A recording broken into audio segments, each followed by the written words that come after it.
Hi, good afternoon, good day, good morning, wherever you're at.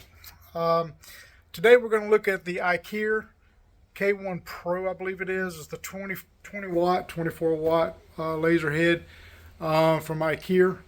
Of course, everybody's kind of talking about those right now. Adam Stack apparently bought them out and making it their flagship laser, all that jazz. This claim to fame is it runs 48,000 millimeters per minute.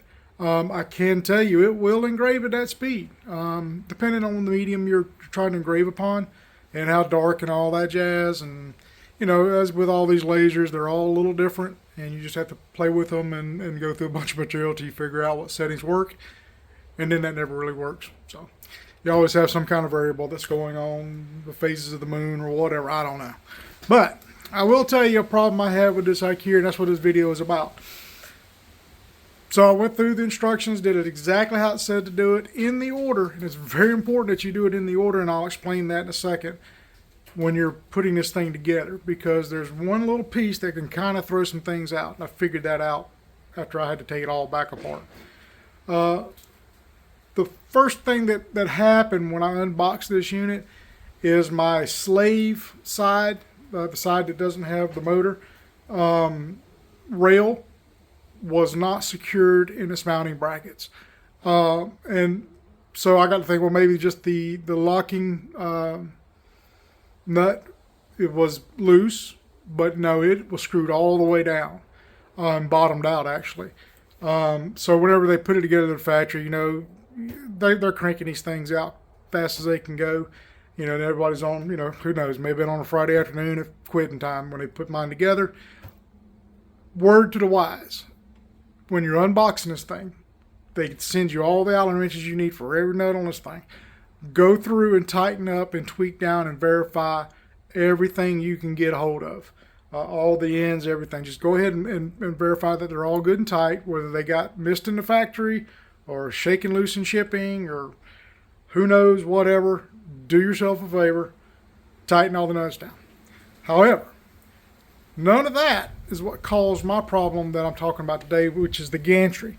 The gantry was out of square, and I call the gantry as the portion that moves back and forth on the y-axis that enables the laser head to move side to side. It was out ever so slightly, and I'm like, why is this thing out of square? Because I checked the entire laser, everything was in square except for that gantry. And the reason I noticed it was, I'll go ahead and flip, is I basically locked my bed down, but I put the sacrificial piece of wood here just so I can throw stuff on there quick and come back to 0, 0. Well, I got to noticing it was cutting this at a slight angle. And by the time it got all the way up to here, man, this thing was going to be off a ½ an inch. So I'm like, well, that doesn't make any sense, because it doesn't matter how you put that bed down or any of this stuff. When you pull up a square in light burn and you put it to that bottom left corner and you tell it to cut, it better cut a square. Plain and simple. It wasn't doing it. So that led me to checking with the framing square here. And of course, this gantry was out that way. Very little, but it was enough to throw everything off. So through taking it apart a couple different times and figuring out what was going on, is when they shipped this unit, this drive belt was really, really tight. This one was really, really loose over here. Now, instructions, it never really showed you how to tighten up those belts. It's pretty simple, actually. There's a jamming nut on the centering on the back right-hand corner. Let me show you. There's a nut right back in here, a bolt rather. It's the center one. You loosen that up, and then on the back side, there's just the nut that tightens this up, tightens up that little carriage in there. That was the first part of this. So when I took it apart, you got to make sure that when you're putting this thing together originally, that you do not put that limit switch on until the very last thing. So I ended up having to take that off, because that enables this carriage system to come down and actually hit that stop. Well, then this one comes down and hits the stop. But the problem was, this belt was so tight, or so loose. I believe this one was the super tight one. It was hitting that stop, and then it was backing up just ever so slightly. So I got the belts It's the same tension. There's no real way of testing it other than your finger and all that jazz. But I was able to get the belts pretty close, and by taking that limit switch off, it enabled the left side to come down and touch, bottom out. Then the right side bottomed out, and they tell you that in the instructions. They just don't tell you to watch for that bounce back. That is what I'll call it. And once I fixed that, put it back together. I mean, she squared right up, and she's running true as she can do.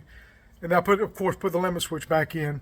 But just be mindful, the limit switch, it'll keep it from bottoming out and being able to sync up both sides. There's no way that the right side can sync up because of the limit switch being in the way. So just make sure you take that off, and you can put it back on. It's 2 screws. I mean, you had to put it on originally anyway. So, other than that, it's a great little machine. I don't know a tremendous amount about lasers, but this one seems to be doing a pretty good job. The part with, you're trying different things, and of course they're showing they're burning through 3/4 stock and like one burn. They ain't burning through oak, or they're not burning through whatever. But the sinking cutting is pretty interesting. I wished that if Ikier actually sees this video, I wish these guys would number one, include a manual in English, because they ended up having to go through and phone and download, and I, of course, have internet connection issues and all kinds of problems. I live out in the country, and so you're having all these other issues. But anyway, once I got an English version of a lot of stuff, actually able to kind of diagnose what was going on. But if you have any questions or comments or whatevers, let me know, and I will help you out as best as I can, or I can reach out to some friends of mine that are a little bit more versed in lasers and whatnot. Also wanted to share one other. Figured out that the little panel that comes on the front, just so happens, my box that I built for a 5-watt longer was exactly, and I mean exactly, to the centimeter.